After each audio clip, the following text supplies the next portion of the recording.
안녕하세요. 저는 서울 근교에서 정육식당을 하는 돌싱녀입니다. 저는 시모의 무시와 파렴치한 행동으로 혈압을 올리다 결국엔 남편의 외도까지 알게 되어 이혼을 하게 되었는데요.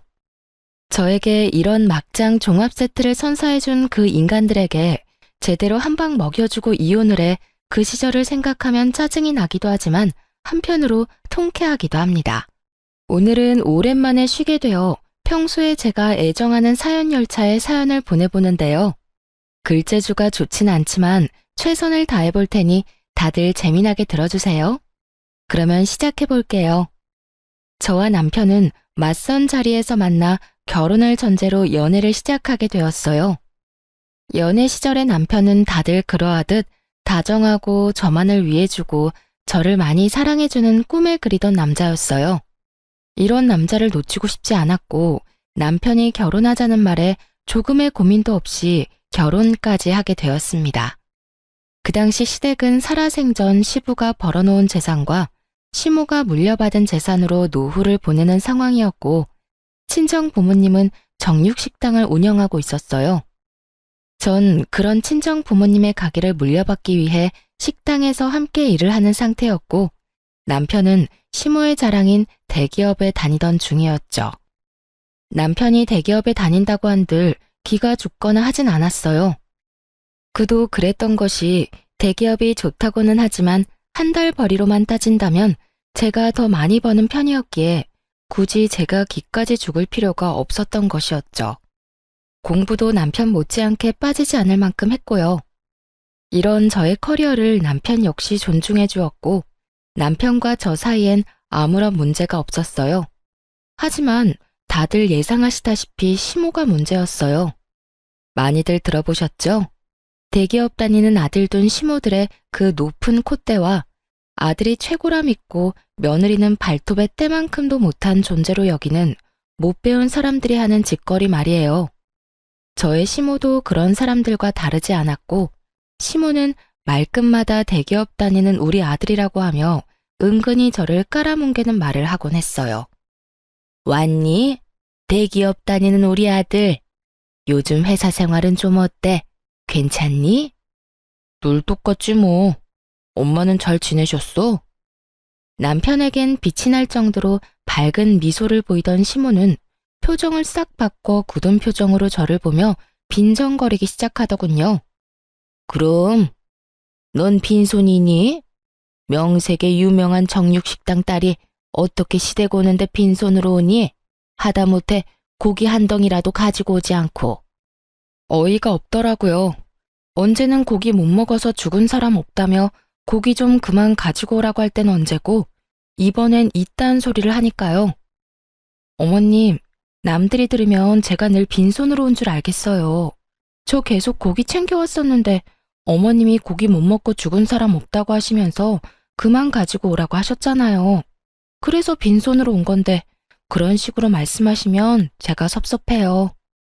섭섭하긴 내가 더 섭섭하다. 그렇다고 진짜 빈손으로 오는 애가 어디 있니?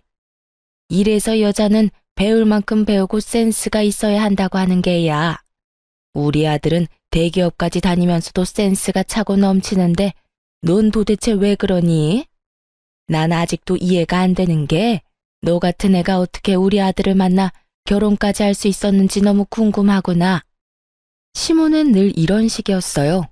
시작은 아들 자랑, 끝은 저의 비난. 아무리 들어도 적응이 되지 않는 시모의 비난은 이렇듯 이어지고 있었고 전 그런 시모의 반응에 적응이 되어 한 귀로 듣고 한 귀로 흘려보내고 있었죠. 이렇게 저를 무시하면서도 친척들 앞에서 생색은 내고 싶은 건지 명절만 되면 친정에서 한우 선물 세트를 친척 수만큼 챙겨오라고 명령하는데 정말 미쳐버리겠더라고요. 저요, 아무리 사장 딸이라고 해도 그걸 공짜로 가지고 오진 않아요. 물론 남들보다 저렴하게 가지고 오는 건 맞지만 저도 매번 공짜로 가지고 오는 건 아니라고 생각해 매번 계산을 하고 가지고 와요. 거기에다 선물 세트는 친척들한테 주는 것이고 자신에겐 용돈 봉투를 따로 내놓으라고 하니 정말 미치고 팔짝 뛸 노릇이었죠. 용돈은 안 주니? 명색이 명절인데 그냥 넘어갈 건 아니지? 네? 용돈이요? 어머님, 저 한우 세트 준비했는데 용돈까지 드려야 하는 거예요? 그럼 한우 세트는 내가 받은 게 아니지 않니? 그건 그거고 용돈은 용돈이지. 설마 너 한우 세트 믿고 용돈은 준비 안 한 거 아니지? 아, 용돈은 준비 못했는데 현금도 없고요. 아범한테 한번 물어볼게요. 혹시 현금 준비한 거 있는지요? 아니, 됐다. 난 너한테 용돈이 받고 싶은 거지. 내 아들이 주는 용돈은 이때껏 많이 받았다. 저리 센스가 없어서야. 이래서 내가 널 예뻐하려야 예뻐할 수가 없는 게야. 시모는 개념 없는 시모의 덕목을 고루 갖춘 사람이었고 그중 단원 최고는 남편의 돈만 아까워한다는 것이었습니다. 남편이 총각일 시절 시모에게 용돈을 따로 챙겨주지 않았다는 걸 들어 뻔히 다 아는데 저딴 말이나 하니 저 역시 시모가 곱게 보려야 볼 수 없는 상황이었죠. 시모만 생각하면 당장이라도 연을 끊든 이혼하든 뭐든 하고 싶은 심정이었지만 남편을 너무 사랑하기에 적당한 선까진 참고 지내고 있었어요. 이건 아니다 싶은 날엔 남편이 나서주기도 했고요. 그러던 어느 날 시모가 또 저에게 연락을 해 전화통화로까지 잔소리를 퍼붓자 남편이 도저히 안 되겠다 싶었는지 전화기를 빼앗아 들더라고요. 엄마, 이 사람한테 그러지 좀 마. 이 사람 대기업 다니는 나보다 돈 더 잘 번다고. 엄마 말대로면 이 사람이 날 모시고 살 게 아니라 내가 이 사람 모시고 살아야 하는 상황이니까. 제발 이 사람 식당에서 일한다고 그런 식으로 무시 좀 하지 마. 엄마 그럴 때마다 내가 더 민망하고 속상하단 말이야. 너는 내가 또 언제 그렇게까지 무시했다고 그러니? 무시했잖아. 내가 옆에서 다 들었거든. 별거 아닌 걸로 잔소리하고 그 말 끝엔 꼭 대기업 다니는 우리 아들한테 잘해라고 하잖아. 그런 말도 좀 하지 마. 아들이 이렇게 부탁할게 엄마. 알겠어, 알겠다고. 앞으로는 조심할 테니까 너도 그만 열내고 얼른 쉬려무나. 죽고 못 사는 남편이 나서 저렇게 이야기하니 시모는 다신 그러지 않겠다고 하며 전화를 끊더라고요. 언뜻 보면 참 잘된 일 같기도 했지만 결론만 말하자면 그렇지 않았어요. 남편은 시모가 저를 무시 못하게 하려고 한 모든 말들이 결국엔 나비 효과가 되어 저를 더욱 괴롭게 만들었으니까요. 다음날 시모는 부모님의 식당이 그 정도로 잘 된다는 것을 확인이라도 하고 싶었는지 친구 한 분과 식당으로 왔더라고요. 어머님, 여긴 어떻게 오셨어요? 지나가다가 생각나서 잠시 들러봤다.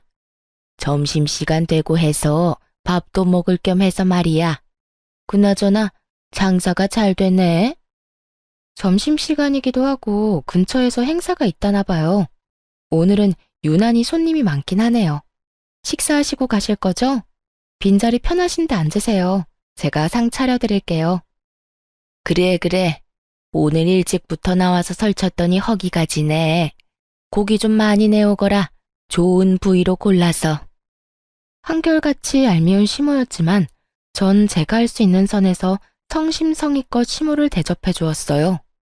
첫 방문이기도 했지만 친구분도 함께 있으니 그래도 가족이라고 대충 대접할 수가 없더라고요. 친정 부모님도 처음으로 오신 건데 돈을 어떻게 받겠냐며 한 끼 대접할 테니 푸짐히 챙겨드리라고 하셨고요. 시모는 이런 저와 부모님의 호의를 당연하다는 듯 고맙다, 잘 먹었다는 인사도 없이 가버렸네요. 오히려 친구분이 그런 시모의 태도에 더 당황한 듯 저에게 명함을 건네며 이렇게 말하더라고요. 저기, 오늘 잘 먹었어요. 너무 맛있어서 오랜만에 과식을 다 했다니까. 내가 이 근처에서 작은 공방을 하는데 한번 놀러 와요.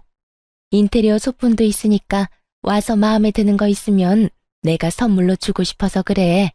꼭 한번 와요. 네, 시댁 가는 날에 한번 갈게요. 맛있게 드셨다니 다행이네요. 다음에 또 드시러 오세요. 시모에게 어떻게 저런 친구분이 있을 수 있는지 의아할 정도로 상반되는 모습이었어요. 그 후로도 시모는 몇 번씩 가게를 왔고 그때마다 계산은 당연하다는 듯 하지 않았죠. 한두 명이 와서 드시고 가는 거 그거 얼마나 한다고 쪼잔하게 구냐고 생각하는 분도 있겠지만 많게는 일주일에 2번, 적어도 2주일에 1번은 오니 그저 정말 곤란하더군요. 거기에다 제일 바쁜 시간에 넓은 좌석을 떡하니 차지하고 앉아 세워라 내워라 먹고 있으니 정말 짜증도 났고요. 그러던 어느 날 시모는 친구 모임이라며 무려 친구 10분을 모시고 왔더라고요. 예, 오늘 모임인데 여기 룸도 있지? 룸으로 안내하렴. 다짜고짜 룸으로 안내하라는데 순간 예약을 하신 적이 있나? 착각이 들 정도였어요. 전 혹시나 하는 마음에 예약 명단을 살펴보았고 시모의 이름이 없다는 사실을 확인했죠. 어머님, 룸은 다 예약제라서 빈 곳이 없고요. 다른 테이블로 앉으셔야 할 것 같아요. 뭐? 룸이 없어? 저기 저 룸 비어있는데 저리로 가면 되지 않니? 저기도 곧 예약한 손님 오실 거라 안 돼요. 그러지 말고 저쪽 테이블에 자리 잡으세요. 안 되는 걸 안 된다고 했을 뿐인데 시모는 자기 뜻대로 되지 않을 것 같아지자 갖은 생떼를 부리기 시작하더군요. 테이블 말고 룸 내놓으라는 내 말 안 들리니? 내가 명색이 네 시어머니인데 그 정도도 못 해준다 이 말이야. 짧게는 며칠 전부터 길게는 일주일 전부터 예약하신 분들인데 어떻게 제 마음대로 취소하겠어요. 하물며 전부 곧 오실 텐데. 어머님 룸으로 모시려고 그분들을 헛걸음하게 만들 순 없어요. 그러니 이번엔 어머님이 양보해 주세요. 아무리 좋게 그리고 이해가 되기 쉽도록 설명을 해도 아무 소용이 없더라고요. 막무가내. 시모는 이 단어를 단번에 떠올릴 만큼 그야말로 막무가내로 우겨댔으니까요. 내가 헛걸음하는 손님까지 신경 써야 하니? 난 무슨 일이 있어도 무조건 내 친구들이랑 룸에 들어가서 밥 먹어야 하겠으니까 잔말 말고 룸에다 세팅해놔. 시모는 난동에 가깝게 때를 썼고 부모님마저도 난색을 보이며 시모를 설득했어요. 시모는 룸에 무슨 꿀이라도 발라놓은 사람처럼 친정 부모님에게도 무조건 룸만을 외치며 우겨대더라고요. 그쯤 되니 함께 오신 친구분들이 나서 시모를 말리기 시작하더군요. 그냥 테이블에 앉아도 되는데 너 오늘 왜 이래?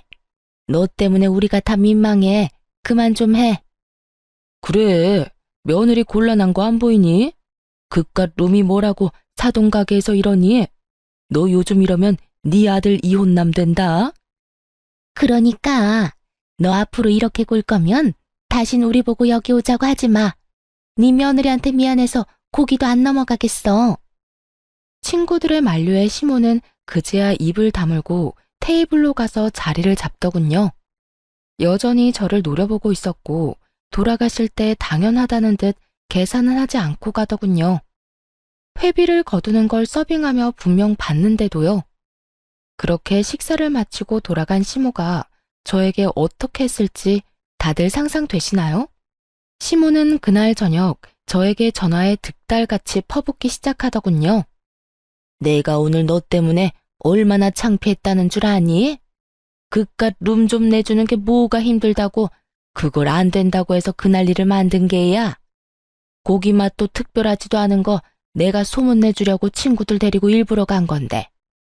넌 어떻게 그런 날을 망신당하게 할 수가 있는 거냐고. 시모는 마치 다 저희 가게를 위해서 저를 생각해서 억지로 하는 수 없이 저희 가게를 온 것처럼 말하더라고요. 그 순간 전 참을 수 없는 화가 몰려왔고 이성의 끈이 끊기며 저대로 울분을 토해내기 시작했어요. 아니 어머님, 막말로 오늘 제가 뭘 그렇게 잘못했다고 이 난리세요? 어머님 예약하고 오신 것도 아니고 룸은 예약제인 거 다 아시잖아요.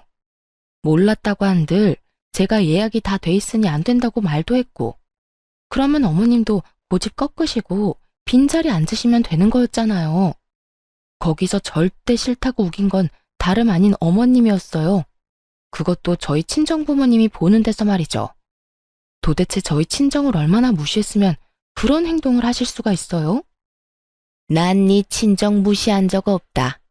그저 손님으로서 정당한 요구를 했을 뿐이다. 그 인원이 갔는데 예약이고 나발이고 룸을 내줘야 하는 건 당연한 거 아니니? 그래서 돈 벌겠어? 넌 오늘 단골이 될 뻔한 손님들을 다 놓친 거야. 아까 어머님이 내달라고 했던 룸 손님 수가 20명이었고요. 그보다 더 많은 손님도 다들 예약하고 오세요. 그리고 어머님은 손님 아니시잖아요. 매번 오실 때마다 계산도 안 하고 그냥 드시고 가시면서 손님은 무슨 손님인가요? 그것도 고맙다는 말 한마디도 안 하시면서요. 너 지금 내가 돈도 안 내고 음식이나 먹으러 가는 거지 취급하는 게야? 전 그렇게까지 말한 적 없는데 스스로 그렇게 느끼셨다면 어쩔 수 없죠. 그리고 말이 나왔으니까 하는 말인데 앞으로는 계산 좀 부탁드릴게요. 오실 때마다 제가 계산하고 있는데 어머님 덕분에 저흰 손가락 빨고 살게 생겼거든요. 그러면 들어가세요. 이렇게 전화를 끊어버리자 옆에서 가만히 듣고 있던 남편이 깜짝 놀라 저에게 무슨 일이냐며 물어오더군요. 이게 다 무슨 말이야? 엄마가 당신 가게에 갔었어? 언제? 얼마나 갔길래? 아, 정말. 어머님 때문에 스트레스 받아서 미치겠어. 어머님, 당신이 내가 당신보다 돈 더 잘 번다는 이야기 들은 바로 다음 날부터 가게까지 찾아오기 시작하더니 많이 올 때는 일주일에 2번씩 올 때도 있다니까. 뭐? 일주일에 2번? 그래, 그것뿐인 줄 알아? 계산 안 하는 건 기본이고 오늘은 친구분들 우르르 끌고 오셔선 예약된 룸 안 내준다고 가게에서 난동까지 피우시더라니까. 오죽했으면 친구분들이 어머님께 뭐라고 하시더라니까. 그 광경을 우리 엄마 아빠도 다 보고 계셨고. 대충 상상되지? 우리 엄마 아빠가 보든 말든 나한테 막 뭐라고 하시면서 생떼 부리기 시작하는데 우리 부모님이 얼마나 속상하셨을 거야. 딸이 그런 취급이나 당하는 걸 두 눈으로 다 보셨으니. 남편은 많이 놀란 듯 쉽사리 말을 꺼내지 못하고 있더라고요. 아무래도 자신의 엄마가 그딴 개념 없는 짓을 하고 있었다는 사실을 도저히 믿을 수가 없는 것 같기도 했고, 그게 사실이라고 한들 섣불리 저에게 어떤 말로 사과를 전해야 할지 감도 오지 않을 만큼 미안해하는 것이 느껴졌어요. 남편은 아무 말도 하지 않고 한참 생각에 빠져 있더라고요. 그러더니 제 손을 감싸주더니 제 눈을 보며 이렇게 말했어요. 여보, 일단 내가 엄마를 대신해서 사과할게. 미안해. 정말 미안해. 진심이야. 앞으로 또 이런 일 있으면 나한테 당장 말해줘. 아니, 엄마가 다시 한번 당신 식당에 오면 바로 나한테 연락해줘. 내가 나서서 해결해 줄 테니까. 그렇게까지 하진 않아도 돼. 괜히 당신이 나섰다가 불난 집에 부채질만 하는 꼴이 될 수도 있어. 그래도 말이라도 그렇게 해주니까 나 많이 위로가 된다. 든든하네, 우리 남편. 그러면 내가 엄마 기분 상하지 않게 잘 말해볼게. 우리 엄마 그래도 내 말은 잘 들어주니까 내가 좋게 잘 이야기하면 괜찮을 거야. 그 정도는 괜찮지? 그러면 좋게 잘 이야기해줘. 고마워. 남편은 호언장담한 것처럼 시모에게 잘 설명을 한 듯 했고, 그 덕분인지 한동안은 조용하더라고요. 그 조용함이 반성의 의미가 아닌 폭풍 전야였다는 것은 미처 몰랐던 것이었습니다. 제가 너무나도 안일했고 멍청하기 짝이 없는 크나큰 착각에 빠져 있었던 것이죠. 그 사건의 시작은 시모의 전화로부터 시작되었어요. 예, 너희 가게 통으로 예약할 수 있니? 통으로요? 전체를 빌리시겠단 말씀 맞으시죠? 그래, 이번에 동창회가 있는데 다른 식당 좋은 일 시켜줄 필요 뭐가 있니? 며느리가 식당을 하는데. 그래서 내가 예약한다고 큰소리치긴 했는데 아무래도 인원수만큼 예약하는 것보다 아예 가게 전체를 빌리는 게 더 좋을 것 같아서 말이다. 그렇긴 한데 그날은 이미 예약한 손님들이 계셔서 그건 힘들 것 같아요. 그냥 인원수대로 예약하시면 가능할 것 같은데 어떻게 하실래요? 그래? 그러면 그냥 인원수대로 해주렴. 아쉽지만 어쩌겠어. 어차피 쓰는 돈 우리 며느리 가게에서 쓰는 게 맞지. 네, 그러면 예약해 둘게요. 신경 써주셔서 감사해요. 별소리를 다 해. 나도 네 말 듣고 생각 많이 해봤는데 아무래도 내가 미안한 부분이 있더구나. 사돈한테 미안하기도 하고. 그래서 이번에 너희 가게로 가는 거니까 너도 이참에 나한테 쌓인 거 있으면 다 풀거라. 알겠지? 이렇게까지 말하니 저는 아무런 의심도 하지 않고 예약을 해주게 되었어요. 다른 사람도 아닌 시모가 화해의 손길을 내민다고 생각했기에 저 역시 이 기회에 그간 묵혔던 나쁜 감정을 털어내고 앞으로 잘 지내봐야겠다는 마음을 먹기도 했었고요. 시간은 흘러 시모가 예약한 날이 되었고 점심시간 예약이라 오는 손님들을 다 돌려보내며 미리 장사가 불가하다는 사실까지 SNS에 알린 상황이었죠. 전 절반이 넘는 테이블에 기본 세팅을 시작했어요. 기본 세팅이라 해도 밑반찬부터 쌈거리, 불판 준비, 찌개거리도 주방에 세팅이 완료된 상태였죠. 시간이 점점 흐르고 있었고 기다리는 시모는 오지 않더라고요. 그렇게 30분을 기다려도 시모는 오지 않았고 혹시나 하는 마음에 시모에게 전화했더니 시모는 오는 중이라고 하더군요. 어머님, 오시고 계시죠? 아무 연락이 없으셔서 전화드려봤어요. 그럼 다 모여서 간다고 이제 출발했어. 그래도 가까운 곳에서 다들 모였으니 오래 기다리진 않아도 될 거다. 준비는 다 해놨지? 도착하면 바로 식사 시작할 수 있는 거지? 그럼요. 기본 찬들은 이미 다 세팅해 놓았고 찌개거리도 2가지로 준비해서 테이블 수대로 다 준비해 놓았어요. 오시면 불 넣고 고기만 넣으면 끝이에요. 준비는 잘 해뒀으니 친구분들이랑 조심해서 오세요. 다 와간다며 준비 상태에 대해 재차 확인까지 하는 시모를 누가 의심할 수 있겠어요? 저 역시 시모를 믿어 의심치 않았고 여전히 가게를 방문한 손님들에게 죄송하다고 하며 손님을 받지 않으며 오지 않는 시모만을 기다렸습니다. 하지만 결국 시모는 오지 않았고 그때부턴 연락조차 되지 않더라고요. 근처라고 금방 온다는 사람이 오지 않으니 걱정까지 되는 상황이 되었고 전 혹시나 하는 마음에 시댁으로 찾아가게 되었죠. 걱정과 우려가 가득한 마음으로 시댁에 들어서니 시모가 글쎄 소파에 떡하니 누워 깔깔거리며 텔레비전을 보고 있더군요. 저는 너무 황당해서 말조차 나오지 않았어요. 더 황당한 건 시모의 태도였어요. 숨을 헐떡이며 집으로 들어서는 저를 보고도 놀라기는커녕 태연히 텔레비전을 보며 웃고 있더라고요. 그러면서 저에게 시선 한번 주지 않고 하는 말이 뭔지 아세요? 왔니? 왔니? 였습니다. 당황하지도 않고 조금의 멋쩍음조차도 없는 평온하기 그지없는 왔니. 전 그런 시모의 태도가 화가 나기는커녕 황당하기도 어이가 없기도 해 도대체 어떻게 된 상황인지 물어봤어요. 왔니라니요, 어머님. 오늘 식당 예약한 거 잊었어요? 아니, 다 와간다고 저랑 통화까지 했었잖아요. 그런데 왜 집에 있어요? 동창회는 어쩌고요? 아, 그거? 거짓말이었다. 네가 날 그 망신을 당하게 만들었는데 이 정도는 해야 내 속이 풀리지 않겠니? 오늘 손해가 컸겠구나. 보아하니 점심 장사가 제일 잘 되는 것 같던데. 일이 이렇게 됐으니 오늘 장사는 말아먹은 거나 마찬가지겠네. 그렇습니다. 전 다른 사람도 아닌 시모에게 노쇼를 당한 것이었어요. 그것도 고약한 시모의 계획에 의해서요. 시모는 앞전에 제가 룸을 내주지 않아 친구분들께 망신을 당한 걸 마음에 고이 품고 있었더라고요. 남편이 시모를 달래며 저에게 그러지 말라고 했을 땐 알겠다고 철석같이 답해놓고선 뒤론 저를 어떻게 하면 골탕을 먹일까 머리를 굴려대며 이딴 계획을 세웠던 것이죠. 중간에 다 와간다고 거짓말을 한 이유가 더 소름이 끼치더라고요.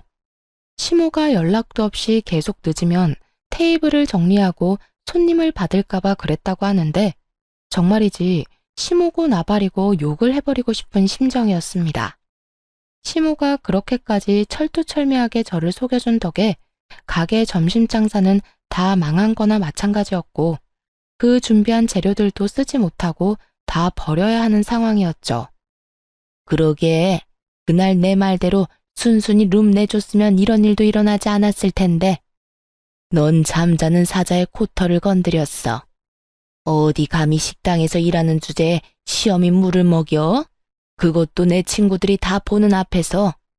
내가 그동안 분해서 발도 못 뻗고 잤단 이 말이야. 오늘부턴 덕분에 발 뻗고 잘 수 있겠어. 네가 멍청하게 속아주는 바람에 내가 속이 다 시원하거든. 시모의 고약한 웃음소리는 저의 귀에 그대로 꽂혀버렸고 전 시모에게 소리를 질러버렸어요. 이게 뭐 하는 짓이에요? 제가 뭘 잘못했다고 이딴 짓까지 하냐고요? 아니, 어머님 입장에서 화가 난다고 한들 이건 아니죠. 어떻게 제 가게도 아닌 친정 부모님 가게에 피해를 줄 수 있냐고요. 다른 사람도 아닌 사돈인 어머님이요. 시모는 제가 화를 내든 소리를 지르든 상관없다는 듯 여전히 통쾌하다는 듯 깔깔거리며 웃고 있었고 그 순간 제 연락을 받은 남편이 시모를 찾기 위해 시댁으로 들어오더군요. 뭐야? 엄마 집에 있었어? 오늘 집사람 가게 예약했다면서 여기 있으면 어떡해. 연락도 안 되고. 집사람이랑 나랑 얼마나 걱정했다는 줄 알아?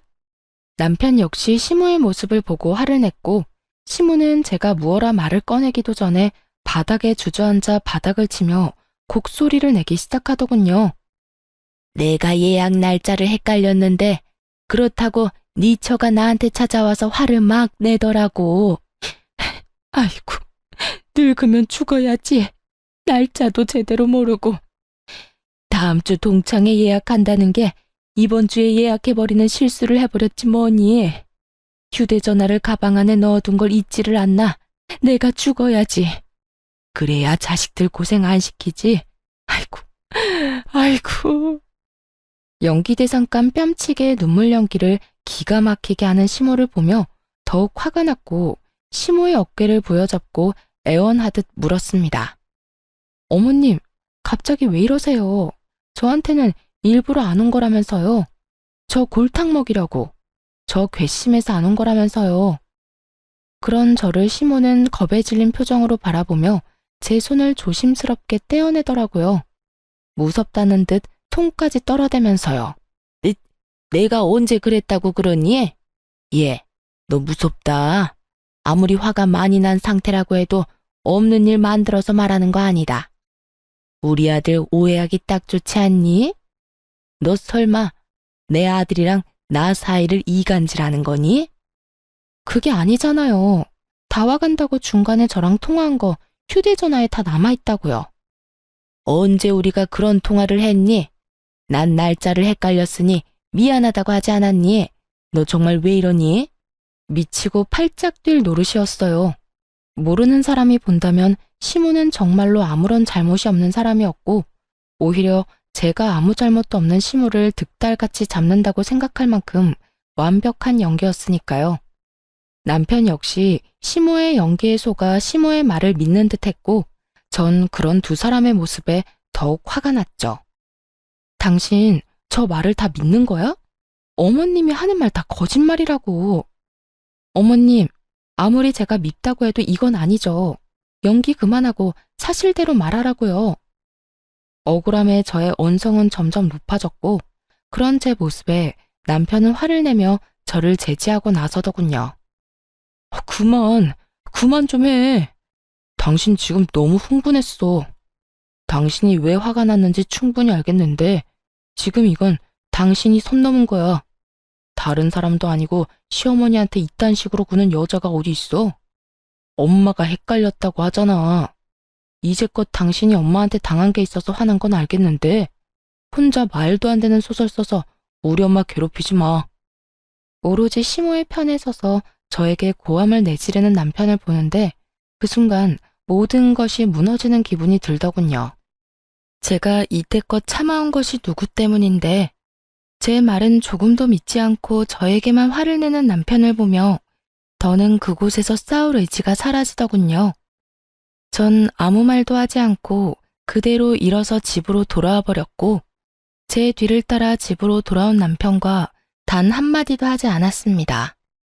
저를 오해하고 단단히 화가 난 남편이 저에게 말을 걸지도 않았지만 저 역시 남편 못지않게 화가 났던 터라 말을 걸고 싶지도 않더라고요. 그렇게 말 한마디 건네지 않는 날들이 많아지는 만큼 저희 부부의 사이는 걷잡을 수 없이 멀어지고 있었어요. 이런 저희의 사이를 전해 들은 것인지 아니면 목적 달성을 해 더는 저를 괴롭힐 필요가 없었는지는 알 수 없으나 어찌되었든 시모에게선 별다른 연락이 없었고요. 속절없이 시간은 흘러갔고 남편은 남편대로 저는 저대로 살고 있을 때였어요. 그 당시 부모님은 이제 쉬고 싶으시다며 저에게 가게를 맡아서 하라고 하시더라고요.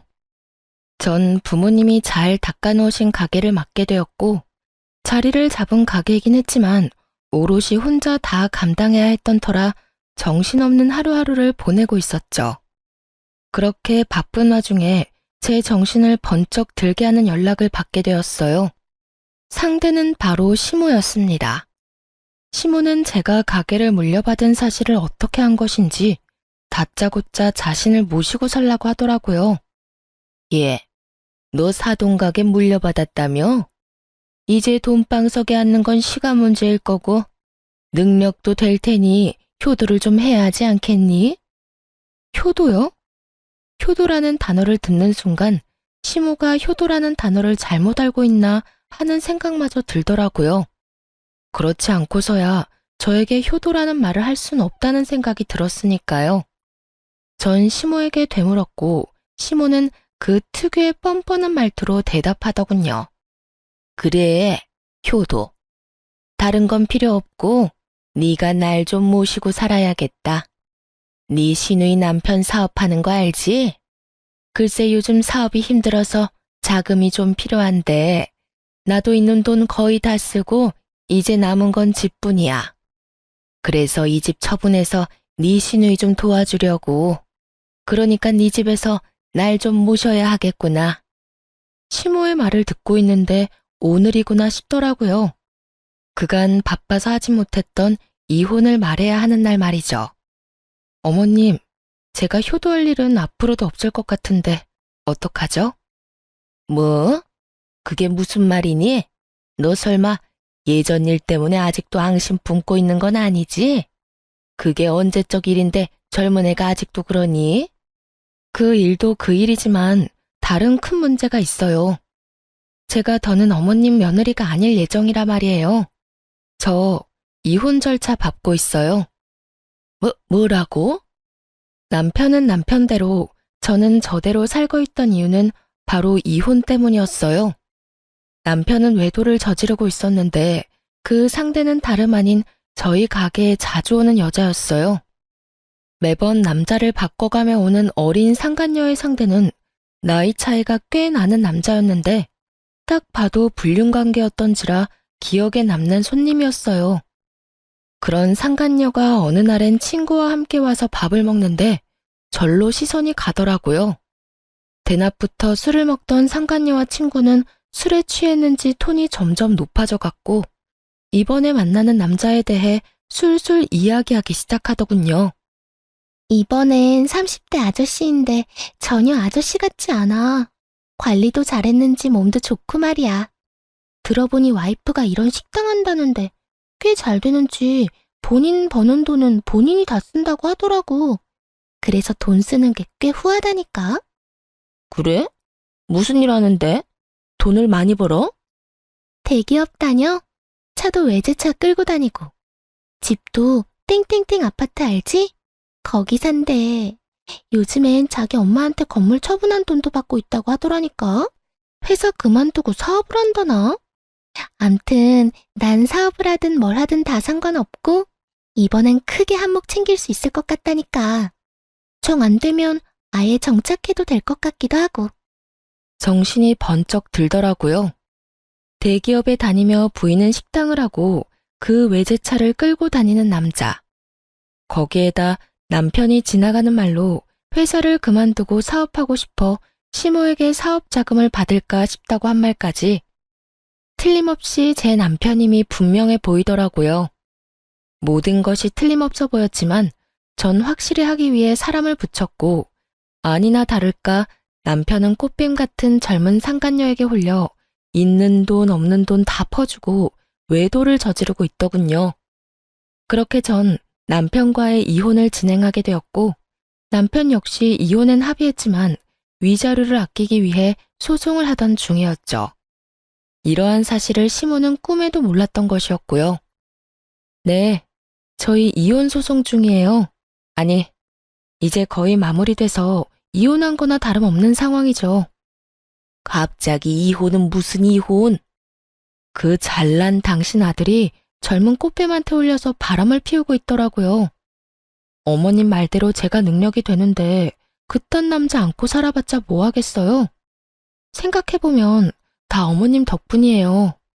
어머님이 그날 저를 그런 식으로 골탕 먹이는 바람에 남편이랑 저랑 사이가 멀어졌고 그 틈으로 꽃뱀이 끼어들었으니까 말이죠.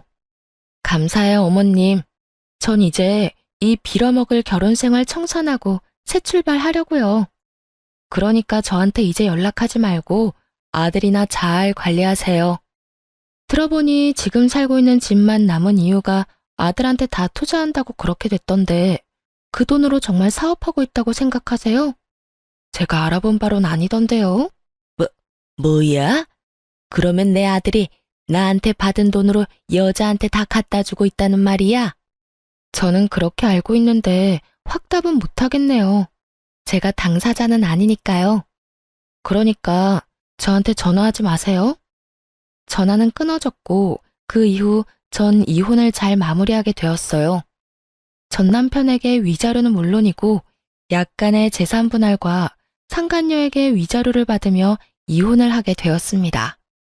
저와 이혼하고 난 후 아무것도 모르는 전 남편은 상간녀와 살려고 함께 살려고 했지만 뜻대로 되진 않은 듯 하더군요.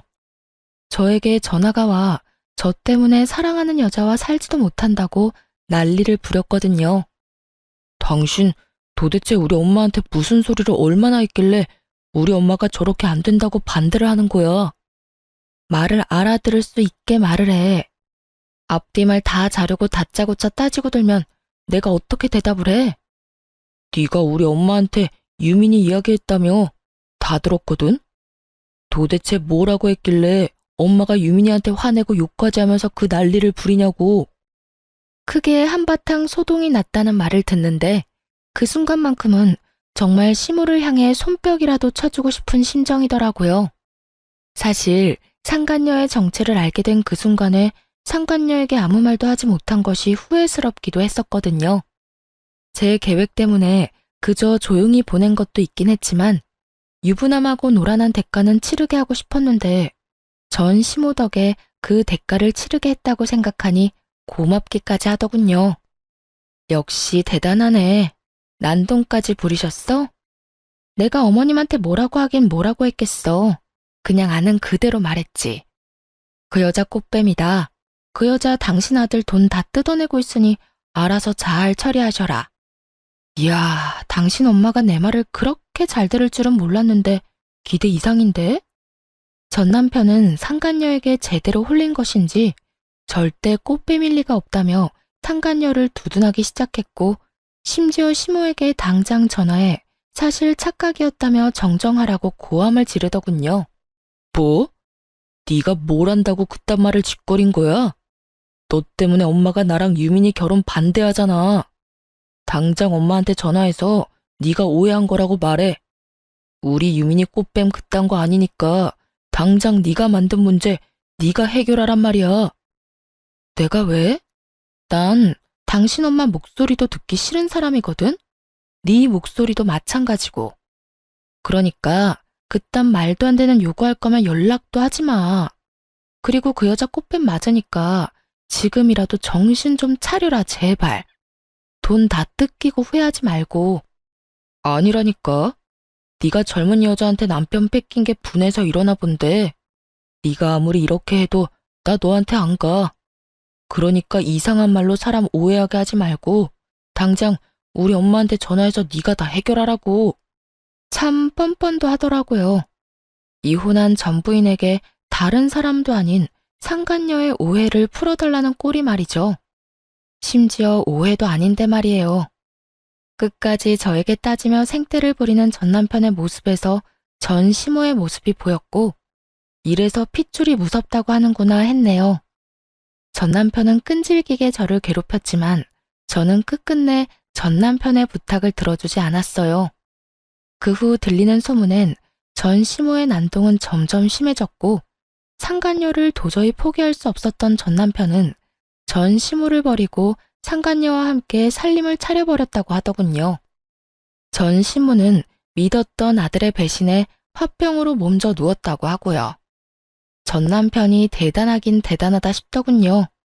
그 꼬장꼬장하던 시모를 다른 것도 아닌 화병으로 몸져 눕게 했으니 말입니다. 부모까지 버리며 쟁취한 전 남편의 사랑은 평탄했냐고요? 그럴 리가요. 전 남편에게 정착할 마음마저 있었던 꽃뱀 상간녀는 시모가 난동을 부리며 선보인 성격 때문에 결혼까진 할 수 없다 싶었는지 전 남편의 주머니를 탈탈 털어먹고 도망갔다고 하더군요. 전 시모는 건강을 잃고 전 남편은 돈과 시모의 신임을 잃은 것이 얼마나 통쾌했는지 모릅니다. 그 후 전 바쁘게 살며 가게를 잘 꾸려나가고 있었어요. 그러던 어느 날 저 따위에겐 돌아올 리 없다던 전 남편 놈이 아주 거짓골을 해서 저를 찾아왔더라고요. 쭈뼛쭈뼛 주변 눈치를 살피며 제 앞으로 다가와 살포시 무릎을 꿇더군요. 여보, 내가 당신한테 너무 큰 상처를 줬지. 그때 난 정신이 나간 상태였어. 속이려고 작정하고 붙은 꽃뱀한테 홀려서 미친 상태였다고. 그래서 당신이 나한테 얼마나 소중한 존재인지 잊고 이혼까지 해버렸어. 나 진짜 후회해. 당신같이 좋은 여자 놓친 거 너무 후회하고 있어. 우리 정말 좋았잖아. 우리 엄마 일 있기 전까진 크게 싸운 적도 없었고 서로 배려하면서 의지도 많이 하고. 다 기억나지? 우리가 얼마나 많이 사랑했는지 말이야. 우리 그때로 다시 돌아가면 안 될까? 나 그때가 너무 그리워. 너무 절절해서 눈물이 다 날 지경이었어요. 언제는 꽃뱀인 상간녀 감싸고 도느라 입이 다 마르게 저에게 화를 내더니 다 잃고 난 뒤 제 앞에 엎으려 비는 꼴이라니 너무 절절하지 않나요? 그토록 절절한 고백에 대답조차 하지 않고 한심하게 쳐다만 보고 있었죠. 그러니 전 남편은 그런 제 눈치를 살피며 안절부절 못하고 있더군요. 그 꼴도 얼마나 보기가 싫은지. 어떻게 해야 다신 찾아오지 않을까 얼마나 생각하고 또 생각했나 모릅니다. 제가 이런 생각에 빠진 동안에도 전 남편은 쉴 새 없이 저를 설득하려 애썼고 결국 마지막까지 미뤘던 경찰에 신고를 해버렸네요. 그 뒤로도 전 남편은 저를 찾아와 애절하게 매달리더군요. 여보, 제발 다시 한 번만 생각해줘. 내가 얼마나 후회가 깊으면 나 싫다고 경찰에 신고한 당신한테 몇 번이고 다시 찾아와서 이렇게 매달리겠어. 후회가 깊긴 하겠지. 상간녀한테 속아서 돈 다 뜯겼지. 그딴 상간녀랑 행복해보겠다고 부모까지 버리는 바람에 비빌 언덕도 사라졌지. 그러니까 남은 사람은 나뿐이지 않겠어? 그런 거 절대로 아니야. 난 정말로 당신한테 미련이 남아서 이러는 거라고. 아직 당신을 많이 사랑해서 당신 없으면 못 살 것만 같아서 이러는 거라고. 그러니까 사람 하나 살리는 셈 치고 다시 한번 생각해주면 안 될까? 절대 안 돼. 당신이야말로 사람 하나 살리는 셈 치고 다신 찾아오지도 연락하지도 마. 난 당신 얼굴만 보면 없던 병도 생기는 기분이니까. 내가 정말 이런 말까진 안 하려고 했는데 도무지 당신이 내 말을 들어먹을 생각이 없어 보이니까 할게. 너 다시 나 찾아오거나 연락하면 내가 무슨 수를 써서라도 너 구속시켜버릴 테니까 그런 줄 알고 다신 나한테 아무 짓도 하지 마. 알겠어? 여보. 여보 거리지 말고 당장 꺼져. 오늘도 경찰 손에 끌려나가고 싶어? 진심 가득한 제 눈빛을 읽었는지 전 남편은 다신 찾아오지 않더라고요. 1년이 지난 지금 전 휴식기를 가지고 있어요. 이혼을 하고 난 후 제대로 쉬어본 적이 없던 터라 부모님께서 한 달 정도 가게를 봐줄 테니 휴식기를 가지고 오라고 하시더라고요. 저 역시 좀 쉬어갈 필요성을 느끼고 있던 터라 죄송하긴 했지만 감사한 마음으로 쉬는 시간을 가지기로 했습니다. 오늘이 3일째인데요. 어제까진 죽은 듯이 잠만 잤어요. 그리고 오늘 여행짐을 싸기 전에 사연을 작성하고 있네요. 오늘의 사연을 마지막으로 좋지 않았던 기억들은 날려보내고 오랫동안 가고 싶었던 유럽 여행길을 나서보려고 합니다. 그곳에서 좋은 것을 보고 행복한 시간을 가지며 조금 더 마음의 여유를 만들어 돌아오려고 한답니다. 이번 여행에선 그 목적이 힐링과 여유인 만큼 돈에 얽매이지 않고 전 남편에게 받은 위자료를 아낌없이 잘 쓰고 오려고요. 아직 한 푼도 쓰지 않고 고스란히 뒀으니 충분히 쓰고도 남지 않을까요? 앞으로 저는 제 삶을 위해 열심히 행복해지려 노력할 예정입니다. 상상도 못했던 이혼을 경험했듯 앞으로 남은 날들의 예상치 못한 고난과 역경이 있겠지만 지금껏 그랬듯 잘 이겨낼 자신 있습니다. 사실 처음 이혼을 했을 땐 이렇게 긍정적이지도 자신감이 넘치지도 않았어요. 이유 없는 멸시와 미움은 저의 자존감을 바닥치게 했고 사랑하던 배우자의 외도는 살면서 경험하지 못한 배신감과 좌절감을 저에게 안겨주었어요. 심지어 그땐 전 남편과 사이가 좋지 않은 것을 넘어 오만정이 다 떨어져 버린 상태였는데도 말이죠. 저는 그 모든 순간이 말로 할 수 없을 만큼 힘들었고 그 절망감이 저 스스로를 구렁텅에 빠져들게 만들기도 했습니다. 그러다 우연히 알게 된 것이 이 채널이었고 이곳에서 저와 비슷한 아픔을 겪은 분들의 사연을 들으며 많은 위로와 공감을 했습니다. 때론 아픈 사연에 눈물을 흘리기도 했고 때론 통쾌한 복수를 하시는 이야기를 듣고선 박수까지 치며 환호성을 지를 때도 있었어요. 답답한 이야기에 화가 날 때도 있었지만 사연을 듣는 시간만큼은 피해자가 아닌 경험자가 되는 기분이 참 좋았습니다. 그런 생각이 들자 더는 이혼이 부정적으로만 느껴지지 않더라고요. 좋은 경험은 아니지만 제 인생을 더 발전시킬 수 있는 경험이었다는 생각이 들기도 했고 실제로도 전 쉽사리 흔들리지도 무너지지도 않는 강한 사람이 되기도 했고요. 제가 위로를 얻어가듯 지금 제 사연을 듣고 계신 분들도 조금의 위로라도 받아가셨으면 좋겠습니다. 이로써 저의 긴 사연은 끝났습니다. 제 사연을 들어주신 모든 분 감사합니다.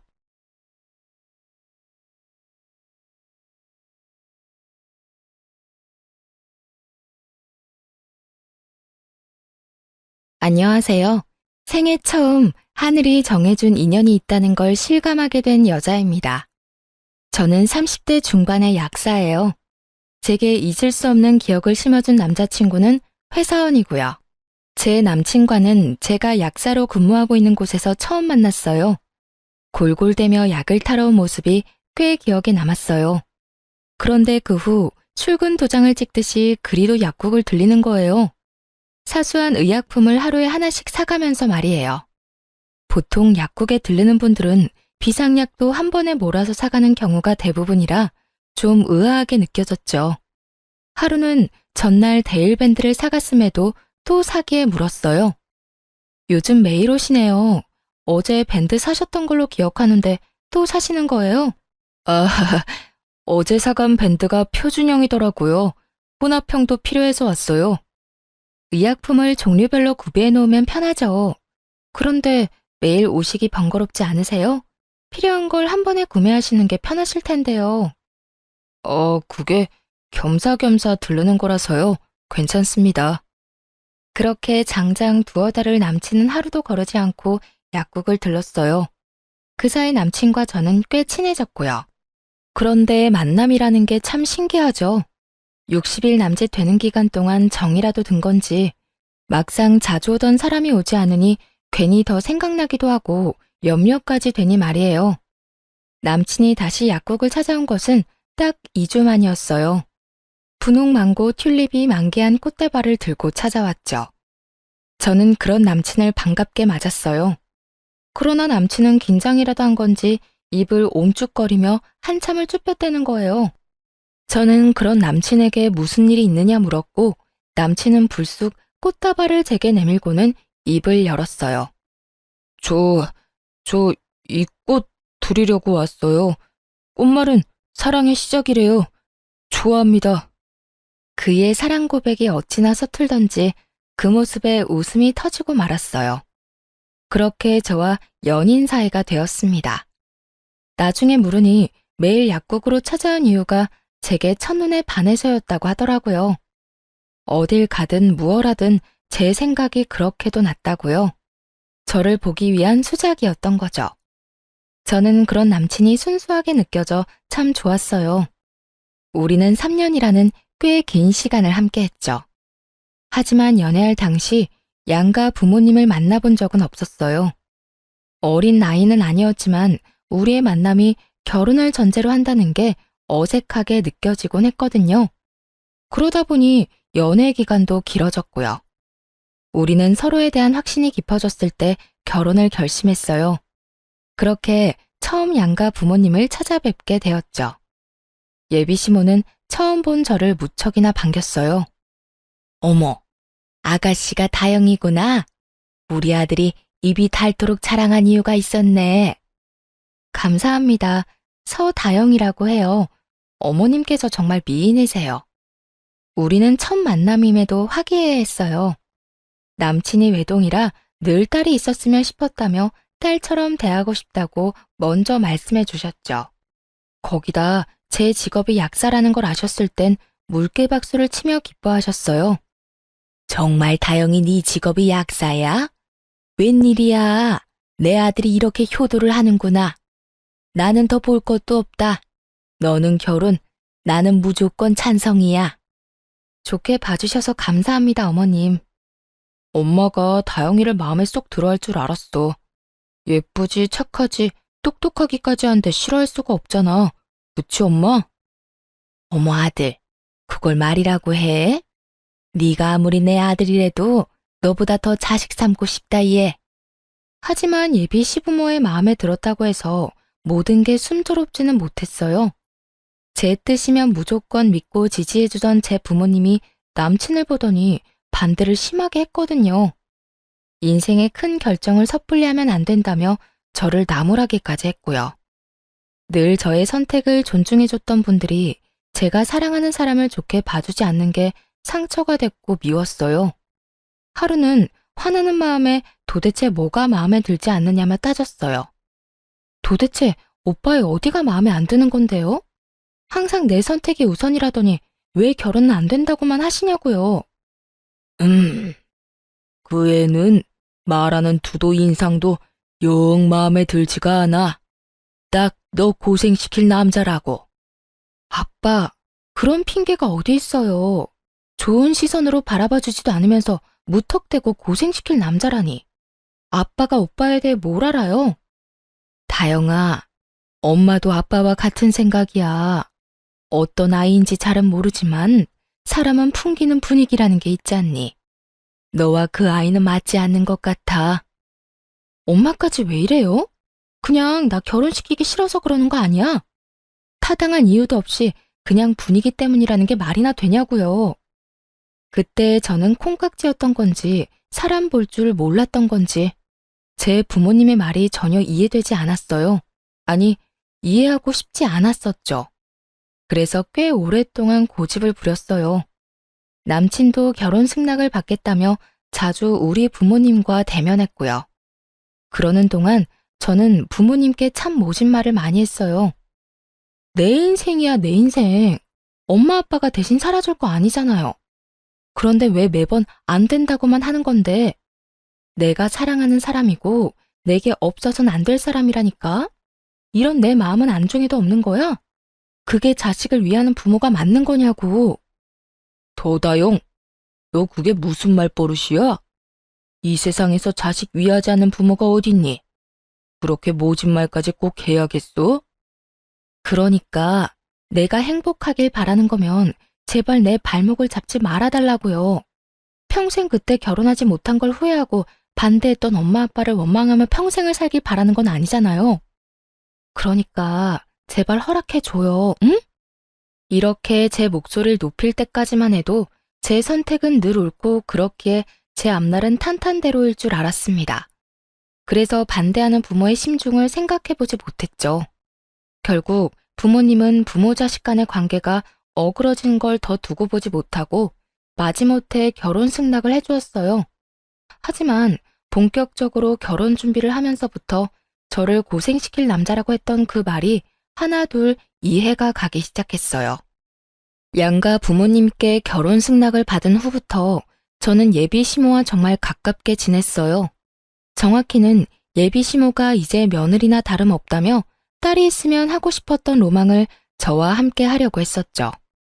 일이 바빴던 날엔 예비 시모를 만나는 게 힘에 부치기도 했지만 결혼 전부터 이미 시댁에 예쁨 받고 있다는 게 좋았어요.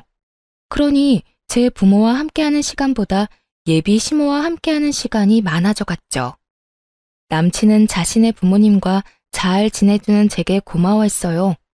그러나 제 부모님은 딸이 시집을 가면 출가 외인이라는데 시집 가기도 전부터 그런 것 같다며 서운해 하시더라고요. 그렇게 제 부모의 마음을 뒷전으로 한 채 시간은 빠르게도 흘렀어요. 본격적인 결혼 준비를 위해 상견례 날짜를 잡기 위해 예비 시댁을 찾아갔고 예비 시모는 제 부모님에 대해 모르는 것이 너무 많다며 그제야 우리 부모님에 대해 물었어요. 네가 너무 마음에 들어 이제야 물어보네. 사돈댁 직업은 어떻게 되니? 무슨 일 하셔? 저희 부모님은 환경미화원이세요. 아, 환경미화원? 두 분 다 말이야? 예비 시모는 제 부모의 직업을 듣고는 적잖게 당황해서는 말까지 더듬으며 재차 확인하더군요. 제 부모 모두 같은 직종이라는 말을 듣고는 갑자기 바쁜 일이라도 생긴 것처럼 저를 급히 돌려보냈어요. 그리고 그 후부터 묘하게 예비 시모의 태도가 바뀌었죠. 전보다 연락도 뜸하고 만남도 갖지 않으려 했어요. 정확히는 저와 함께하는 시간을 불편해하는 듯 느껴졌죠. 하루는 제가 예비 시댁에 들르게 되었어요. 평소라면 제가 찾아뵙는다고 하면 진수성찬을 차려주시던 예비 시모였는데 그날은 저더러 유명 초밥집에 가 포장을 해오라더군요. 그때까진 개의치 않았어요. 그런데 문제는 제가 집으로 돌아갈 때였어요. 저녁으로 먹고 나온 쓰레기며 다른 쓰레기까지 바리바리 챙겨 나오더니 불쑥 제게 내미는 겁니다. 예, 네가 좀 나가는 김에 좀 가지고 나가렴. 네가 먹은 거 네가 치우는 셈 치는 거니 불만 없지? 아, 네, 어려운 것도 아니니까요. 그래, 네 부모가 환경미화원이니까 너도 쓰레기는 잘 치우겠지. 저는 부모님 직업 운운하며 말하는데 기분이 팍 상했어요. 그래서 쓰레기를 받아들려던 손을 내렸죠. 그러자 예비 시모는 빨리 받으라는 듯 쓰레기를 살짝 흔들더군요. 저는 그런 모습조차 좋게 받아들여지지 않아 한마디 쏘았어요. 제 부모님 직업이랑 이게 무슨 상관이라고 그렇게 말씀하세요? 어머님은 그럼 환경미화원이 아니라서 쓰레기를 잘 못 버리시나요? 어머, 예, 너 무슨 말이 그러니? 부모가 환경에 대한 생각이 남다를 테니 교육을 잘 받았을 거란 의미였던 것뿐인데 뭘 그렇게 예민하게 굴고 그래? 어머님, 죄송하지만 쓰레기는 어머님께서 버리시는 게 좋겠어요. 정시키고 싶으시면 오빠에게 부탁하시고요. 그럼 이만 가보겠습니다. 우악스럽게 화를 내고 싶은 마음이 굴뚝 같았지만 차마 말꼬리를 잡을 순 없어 제 손으로 버려두지 않는 걸로 넘어갔어요. 그렇게라도 해야 자존심이 덜 상할 것 같아서요. 그 뒤로 저는 예비 시댁에 가는 게 조금 껄끄럽게 느껴졌어요. 제 부모의 직업을 알게 된 후로 확연히 달라진 태도가 느껴질 때 애써 외면하게 되는 것도 싫었고요. 그러다 상견례를 한 달쯤 앞두고 예비 시모와 큰 말씨름을 하게 되었습니다. 남친이 제게 예비 시부모님이 상견례 때 신고 갈 구두가 마땅치 않다고 했어요. 관계도 정 같지 않고 또 그런 말을 듣고 모른 척 할 수도 없었어요. 그래서 좋은 마음으로 선물을 하게 되었죠. 그런데 제가 준비한 신발을 봤더니 비웃음을 띠고는 작게 수근거렸어요. 신발 선물의 의미가 도망이란 걸 알라나 몰라. 지금 우리더러 도망치라는 건가? 네? 어머님, 그게 무슨, 뭐라고 하신 거예요? 아니다. 별거 아니야. 그냥 혼잣말이 튀어나왔네. 예비 시모의 말이 또렷이 들리지 않아 재차 물었지만 예비 시모는 혼잣말이라며 얼버무렸어요. 저는 마음에 걸렸지만 표현하기엔 서로 불편할 것 같아 참았죠. 그 탓에 잠깐 어색해진 틈을 타 예비 시모는 남친더러 잠깐 방으로 와보라며 불렀어요. 아직 예비 시부와는 단둘이 마주할 때 마냥 편하진 않아 화장실을 다녀오겠다는 핑계로 일어났는데 안방을 지나다 예비 시모와 남친의 대화를 듣고 말았습니다. 너 정말 다영이랑 결혼까지 할 생각이니? 물을 생각이 전혀 없는 거야? 어? 무슨 말이 하고 싶은 거야, 엄마? 다영이만 보고 이 결혼 밀어붙이라며. 이제 와서 그건 왜 묻는 건데? 아유, 그러게 말이다. 왜 걔네 부모는 많고 많은 직업 중에 하필이면 환경미화원이라니? 좀 폼나는 직업이었으면 얼마나 좋냔 말이야. 왜? 엄마도 평범하게 식당 운영하잖아. 뭐가 마음에 걸려 이러는데? 얘는 비교할 걸로 비교를 해야지. 남이 버린 쓰레기는 주워가는 직업이랑 비교하면 되니? 생각만 해도 더럽고 냄새 나잖아. 저는 마지막 말을 듣고는 부하가 치밀었어요. 그 탓에 방문까지 벌컥 열고 들어가서는 화를 쏟아냈네요. 어머님, 지금 뭐라고 하셨어요? 오빠는 지금 저 얘기가 뭐라고 듣고 있는 건데? 얘가 너 지금 우리 얘기 엿들었니? 제 부모 뒷말을 하고 싶으셨으면 문을 꼭 걸어 잠그고 하시던가요. 일부러 저 들으라고 빼꼼히 열어놓고 이런 주접 같은 대화나 하고 계시던 거 아니세요? 소다영, 너 지금 주접 같다고 했어? 말 가려해. 가족들 사이라고 다 받아주고 이해할 줄 알아? 가족들 사이가 내 부모 직업 운운하며 뒤에서 결혼을 하니 많이 이런 대화를 해? 어머님, 제 부모님은 더럽고 냄새나는 일을 하시는 게 아니라 청결하게 관리해주는 일을 하시는 분들이세요. 아시겠어요? 야, 서다영, 너 정말? 내 이름 입에 담지도 마. 어머님, 그동안 눈치 없이 결혼 준비를 이어가 죄송하네요. 그냥 어머님 수순에 맞는 처가 다시 알아보세요. 내 결혼 때문에 내 부모가 모욕당하는 것이 너무도 속상해 치민 분노가 누그러지지 않았어요. 더 말씨름했다가는 일이라도 치를까봐 그 길로 예비시댁을 나왔네요. 그렇게 일주일을 꼬박 남친의 연락도 받아주지 않았어요. 집 앞으로 남친이 찾아왔을 때마저 만나주지 않았고요. 그런데 남친만 무시해서 될 게 아니었더군요. 제가 가진 약사라는 직업이 예비 시모에게는 놓치기 아까운 패였던 건지 예비 시모가 직접 나서서 저와 대면하겠다고 찾아왔어요. 그것도 제가 근무하고 있는 약국으로 말이죠. 약국이 그렇게 크지는 않네. 하긴 동네 병원 뒤치다거리나 하는 게 약국인데 커봤자지. 어머님께서 여기까진 무슨 일이세요? 뻔뻔하기는 정말 몰라 묻는 거니? 예비 시모의 어투에서 한바탕 소란이겠구나 직감할 수 있었어요. 불행 중 다행인 건 약국의 주인이자 대표 약사인 사장님이 쉬는 날이라 밉보일 일은 덜했다는 거였죠. 거기다 갑자기 손님이 몰려 예비 시모를 응대하지 못했어요. 그러다 보니 신경이 쓰여 절로 긴장이 되더라고요. 그런 제 속을 알리 없는 예비 시모는 역시나 자신을 투명인간 취급이라도 한다고 느꼈는지 손님이 있음에도 아랑곳하지 않고 제게 말을 걸어댔어요. 내가 여기까지 온 것도 짜증나는데 왜 왔냐고 묻는 거 말고 나는 채도 안 해? 어머님, 죄송하지만 지금 손님이 계시니 저와 대화가 필요해 오신 거라면 조금 기다려주세요. 뭐야? 지금 나더러 기다리라고 했어? 넌 뭐가 우선인 줄도 모르니? 아니면 대놓고 날 무시하려고 작정을 한 거야? 너 그 난리를 치고 가더니 이제 눈에 뵈는 게 없냐? 예비시모는 내 말을 곡해하며 얼굴을 팍 구겼어요. 저는 터질 것 같은 감정을 누르며 손님의 약을 지어야 해 조제실로 들어가야 하니 기다려달라 부탁드린 거라고 차근히 설명한 뒤 카운터 자리를 잠시 비우게 되었어요. 그런데 예비시모는 그것조차 못마땅한지 어찌나 꿍얼꿍얼대는지 몰라요. 예비시모 옆에 앉아있던 손님이 약을 타가실 때 오늘따라 유독 소란스럽다며 불편한 기색이 내비쳤어요. 저는 깊은 한숨을 애써 삼키며 약국까지 찾아온 이유에 대해 물었어요. 제게 하고 싶은 말씀이 뭔가요? 어떤 이야기를 하고 싶어서 여기까지 오신 건데요. 또야말로 그렇게 가버리고 나서 어떻게 내 아들을 그렇게도 모질게 무시를 해대니?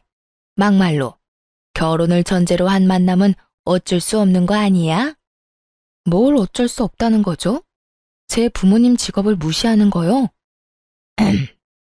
상대편 부모의 직업을 살피고 고민해보는 건 너무도 당연한 수순일 뿐이야. 네가 정말 결혼하길 원한다면 나를 설득하려 했어야지. 그렇게 화를 내고 휘ڭ하니 가면 되겠니? 넌 네 부모가 그딴 식으로 행동하라고 가르치디? 제 부모님의 직업이 결혼에 큰 걸림돌인 것처럼 말하는 그날이 떠올라 다시 우라가 치밀었어요. 거기다 제 행실을 지적하며 제가 큰 잘못이라도 한 듯 저를 나무라는 게 기가 찼어요. 결국 저는 욱하는 마음에 손님 없는 틈을 타 목소리를 높였네요. 제 행실이 어떤 게 잘못됐다는 건지 전 모르겠네요. 자기 부모 흉을 보는 사람 앞에서 속 좋게 웃는 사람도 있나요? 반대로 제 부모님께서 어머님이 식당 운영하신 걸 그깟 동네 장사나 한다며 업신여기면 참으실 수 있겠어요? 동네 장사? 너 지금 말 다 했니? 버르장머리하고는 네 부모 직업 마냥 너도 그렇게 싼티 내고 다니는 애였니? 응? 마음대로 생각하시고 그만 돌아가세요. 이 일로 더는 가타부타 하고 싶지도 않으니까요. 야, 너 정말 내가 우습냐? 나 네 시험이 될 사람이야. 내 앞에서 굽신거려도 모자랄 판에 뭐라고? 언성을 높이며 노발대발하는 예비시모에게 돌아가라는 말을 마지막으로 아무 대꾸하지 않았어요. 더 상대하고 싶지 않았다는 말이 맞겠죠. 그런데 그 타이밍에 손님이 약국 안으로 들어왔고 예비시모는 뭐가 그리 분한지 손님에게까지 저를 이상한 사람으로 만들더군요. 내가 저 약사 시모 될 사람이에요. 그런데 이것이 나랑 내 아들 앞에서 며칠 전에 바락바락 소리를 지르고 문을 박차고 나가는 겁니다. 오죽하면 내가 이렇게 일하는 곳까지 찾아왔겠어요. 결혼하면 이 드센 것한테 나나 내 아들이 잡아먹히는 거 아닌가 싶다니까요. 저 요망한 것을 내가 품어줄래도 저렇게 나를 세우니. 아, 그러시구나. 그런 대화가 오갈 때 손님이 몰리기 시작했어요.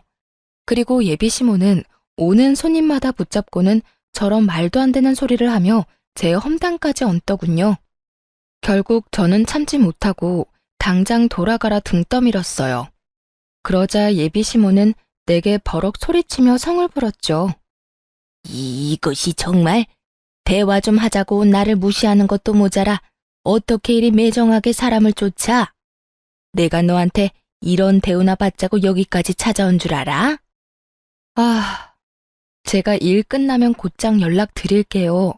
지금은 근무 중이니 사적으로 시간 낼 수 없으니까요. 저는 사적으로 시간을 빼 대우해 줄 수 없는 상황임을 차근히 설명하며 예비시모를 진정시키려고 해보았어요. 하지만 예비시모는 이미 기분이 상한 상태라 제 말을 들으려 하지 않았어요. 자신을 상대하고 싶지 않아 일 핑계를 댄다고 생각했죠. 네, 완전 틀린 생각은 아니었어요. 일을 그르치는 상황을 더 이어가고 싶지 않았으니까요. 예비시모는 쉽게 진정되지 않았고 제가 말을 얹을수록 더 흥분해서는 제게 삿대질까지 하며 다시는 안 볼 사이처럼 제게 난리쳤어요. 그 바람에 약국에 들렀던 손님들은 다 나가버렸고요. 예비시모는 카운터까지 들어와 저를 끌어내더니 제 가운을 잡아주고는 마구 흔들어댔어요. 때마침 위층에 있는 병원 식구들이 지나가지 않았더라면 정말 예비 시모에게 머리채라도 잡혔을지 모를 일이었어요. 예비 시모의 손에 나붓기는 중에 건물과 연결된 약국 후문으로 병원 식구들이 지나간 덕에 도움을 받을 수 있었죠. 예비 시모의 소나기에서 잠시 벗어나게 되었을 때 제게 괜찮냐고 물으며 살피는 남자의사의 모습에 예비 시모는 더 눈이 돌았고 결국 정신 나간 사람처럼 고래고래 소리를 치며 제 머리채를 낚아챘어요. 네가 내 아들과 연락 안 하는 동안 내 아들 놔두고 저놈한테 꼬리쳤다 이거지? 이런 불려우 같은 것. 이러니 상대를 하려면 그 집안을 보라고 하지. 이 난잡하고 천박한 년. 네 부모는 남이 버린 쓰레기나 주울 게 아니라 너를 주워다 처분했어야 했어. 그런 거 아니에요. 어머님, 제발 이것 좀 놓고 말씀하세요. 오해예요. 오해라고요. 아주머니, 그런 것 아니니까 고정하시고 약사님과 대화로 풀어가세요. 이런 식으로 행동하시면 서로에게 좋지 않습니다. 저는 괜한 소문으로 의사에게 피해를 끼칠까 염려되어 급히 예비 시모에게 아니라고 소리쳤어요. 의사분도 자신으로 인해 오해가 깊어진 듯 했는지 예비 시모를 말렸어요. 하지만 예비 시모는 이미 자신의 생각이 맞다고 확신했는지 그 누구의 말도 들으려 하지 않았어요. 아니긴 뭐가 아니야. 의사 양반, 2년 부모가 환경미화원인 건 알고 만나나? 주제도 모르는 것이 꼬여낸다고 껌뻑 넘어간 거지? 끼리끼리 만나야 잘 산다는 말이 꼭 맞다 싶네. 네 집안과 우리 집안이 가족이 되는 게 가당키나 하니? 약사인 것 하나 믿고 볼품없는 집안 들이미는 뻔뻔한 것. 이참에 내 아들과 제대로 정리해. 깨끗이 끝내. 병원 식구들이 모두부터 예비 시모와 저를 간신히 떨쳐냈어요. 예비 시모의 손에는 제 머리카락이 한 움큼 쥐어 있더군요. 저는 창피함이 밀려와 눈물이 쏟아질 것 같은 걸 꼭 참았어요. 병원 식구들에게는 도와주어 고맙다는 인사를 한 뒤 돌려보냈어요. 그러고는 어깨까지 들썩이며 숨을 몰아쉬며 연신 저를 죽일 듯 노려보는 예비 시모를 마주했죠. 네, 그런 걱정일랑 마세요. 저도 더는 싫네요. 어머님 아니, 아줌마 말대로 티끌만큼도 남김없이 깨끗이 관계 정리할 테니까요. 참, 기가 막혀서. 약사도 사자 직업이라고 여태 대접해줬더니 끝까지 기어오르는 것 좀 봐. 다시는 내 아들과 얽히지 마라. 내 눈에 띄었다간 그땐 머리채 정도로 안 끝날 줄 알아. 예비 시모는 그렇게 엄포를 놓고는 돌아갔어요. 저는 그날 남친에게 다 끝났으니 다신 보지 말자고 했어요. 그러나 저와 전 예비 시모가 대치했던 일에 대해 전혀 모르는 건지 제게 왜 이러는 거냐며 헤어질 수 없다고 제게 끈질기게도 연락을 하더군요. 소영아, 왜 자꾸 다 끝났다는 건데? 이제 상견례가 코앞인데 도대체 왜 그래? 우리 오늘 만나서 이야기해. 제발 좀 나 좀 만나주라, 응? 제 퇴근 시간에 맞춰 약국 앞으로 오겠다는 걸 간신히 말린 뒤 제 집 근처에서 전 남친을 만났어요. 아무것도 모르는 이 인간과 정리할 게 남았더라고요. 소영아, 나는 못 헤어져. 우리가 헤어질 이유가 없잖아. 모진 풍파도 나만 있으면 다 이겨낼 수 있다며. 그 말들은 진심이 아니라 하얀 거짓말. 뭐 그런 거였어? 그래, 내가 그런 말도 했었지. 그런데 오빠가 내겐 풍파고 오빠네 가족이 풍랑이야. 그게 무슨 말이야. 저번 일은 그냥 엄마가 마음이 복잡해서 했던 말. 대단한 가족이네 정말. 오빠는 아무것도 모르는구나. 만났으니 하는 말인데 상견례 장소로 예약했던 한정식집 오빠 이름으로 예약했으니 알아서 처리해. 소다영, 너 정말?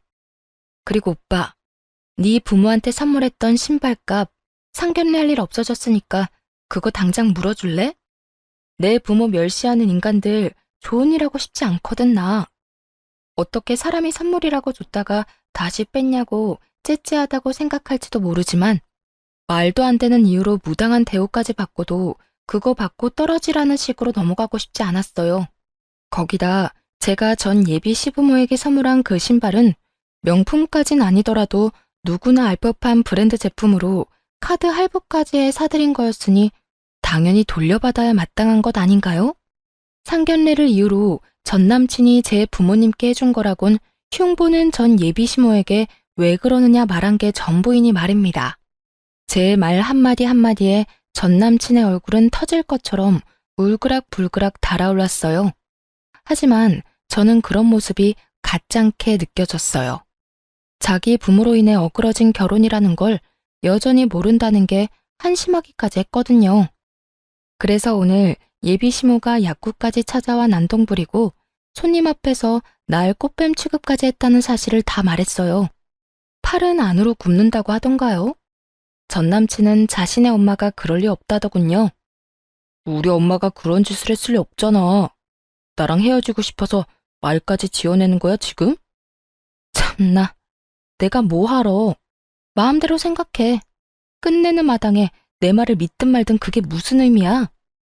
끝내다니, 누구 마음대로? 지금 내가 직접 확인할 테니까 딱 기다려. 전 남친은 직접 전 예비 시모에게 사실 확인을 한다며 그 자리에서 전화를 걸었고 어찌나 목소리가 쩌렁쩌렁한지 전화기 밖으로 말소리가 다 새어나왔어요. 엄마, 혹시 다영이 약국에 찾아갔었어? 그걸 네가 어떻게 알았니? 설마 그걸 고세 너한테 일러 바쳤니? 엄마가 왜 다영이 일하는 곳을 가? 가서 뭐라고 했는데 뭘 어쨌길래 나더러 헤어지자는 거냐고. 얘가? 너 지금 엄마한테 큰 소리 치는 거야? 어쩌다 내 아들이 이렇게 날이 선애로 바뀌었어? 그 요망한 것.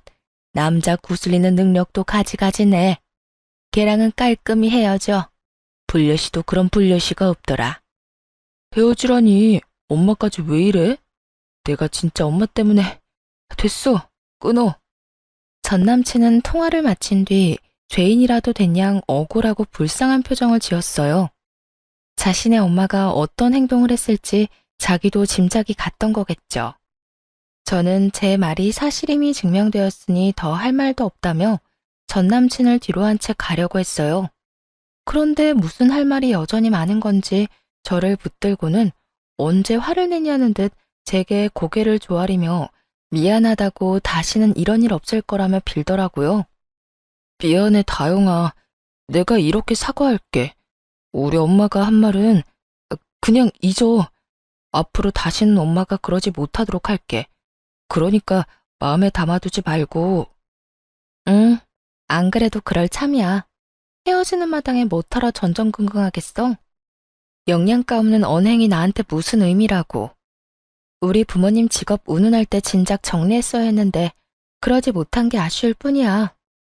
다영아, 그건 엄마한테 책 잡히기 싫어서 그랬어. 내 본심을 엄마가 알면 어떻게 될지 상상이 안 돼서.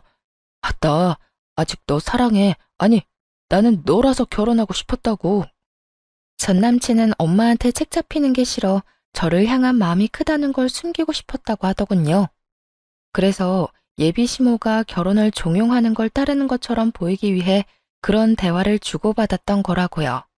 사실 돌아보면 연애 기간 동안 우리가 함께하는 미래를 그리던 쪽은 제가 아니라 늘 전 남친이었어요. 거기다 자신의 가족들과 보낼 때와 단둘이 시간을 보낼 때 저를 대하는 태도도 사뭇 달랐었죠. 하지만 그렇다고 한들 이미 못 볼 꼴까지 다 본 마당에 저를 향한 전 남친의 마음이 다 무슨 소용인가요? 더 이상 구구절절 애원하는 소리를 더는 듣고 싶지 않았어요. 난 오빠라서 이 결혼 깨는 거야. 계산적인 부모를 둔 것도 모자라 그걸 닮아 결혼을 계산하는 오빠라서 말이야. 내 부모님이 반대했던 이유를 이제야 알겠네.